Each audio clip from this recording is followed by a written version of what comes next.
কুষ্টিয়া জেলা বিএনপির মেয়াদোত্তীর্ণ কমিটি বাতিল ও পৌর বিএনপির পুনর্নির্বাচনের দাবিতে এবং আওয়ামী লীগের পুনর্বাসনের প্রতিবাদে সাংবাদিক সম্মেলন করেছে বিএনপির অঙ্গ সংগঠনের ত্যাগী নেতাকর্মীরা।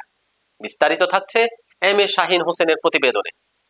মঙ্গলবার কুষ্টিয়া শহরের নবাব সিরাজউদ্দৌলা সড়কের কারামায় চাইনিজ রেস্টুরেন্টে এক সংবাদ সম্মেলন অনুষ্ঠিত হয়।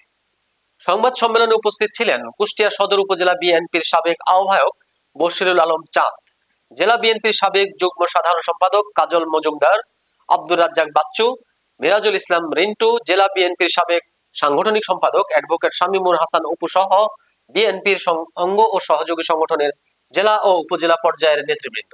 এ সময় নেতৃবৃন্দরা তাদের বক্তব্যে বলেন, কুষ্টিয়া জেলা বিএনপির মেয়াদোত্তীর্ণ আহ্বায়ক কমিটি সহ জেলার সকল উপজেলা, পৌর ও ইউনিয়ন কমিটিতে আওয়ামী দোসরদের অন্তর্ভুক্ত করা কমিটি গঠনে অনিয়ম ও স্বজনপ্রীতির ফলে জেলা বিএনপির মধ্যে বিভেদ সৃষ্টি হয়েছে। তারা কুষ্টিয়া জেলা বিএনপির মেয়াদোত্তীর্ণ কমিটি বাতিল ও আহ্বায়ক কমিটি সহ জেলার সকল উপজেলা, পৌর ও ইউনিয়ন বিএনপির পুনর্নির্বাচনের দাবি জানান। এই দাবি মানা না হলে আন্দোলনের ঘোষণা দেন তারা। আপনারা দীর্ঘক্ষণ আমাদের সাংবাদিক ভাইরা কুষ্টিয়ার সর্বস্তরে বলি এবং সেটিকে কাভারেজ দেওয়ার জন্য বিভিন্ন মিডিয়ায় কুষ্টিয়ার আপনারা সর্বস্তরের প্রিয়ার মতো নয়। অতীতেও আমি বলেছি এই ধরনের একটি প্রেস কনফারেন্সে, কুষ্টিয়ার সর্বস্তরের ত্যাগী পরীক্ষিত নেতা কর্মীরা অবগত আছেন।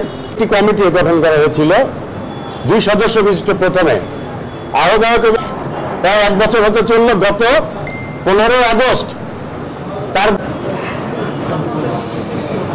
সব দল মিলে হাসিনাকে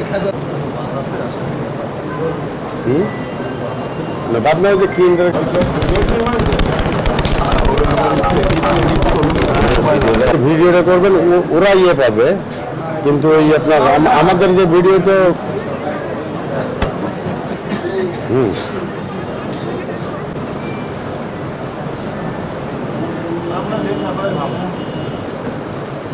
ভাই কোনো জটিল প্রশ্ন করেন না।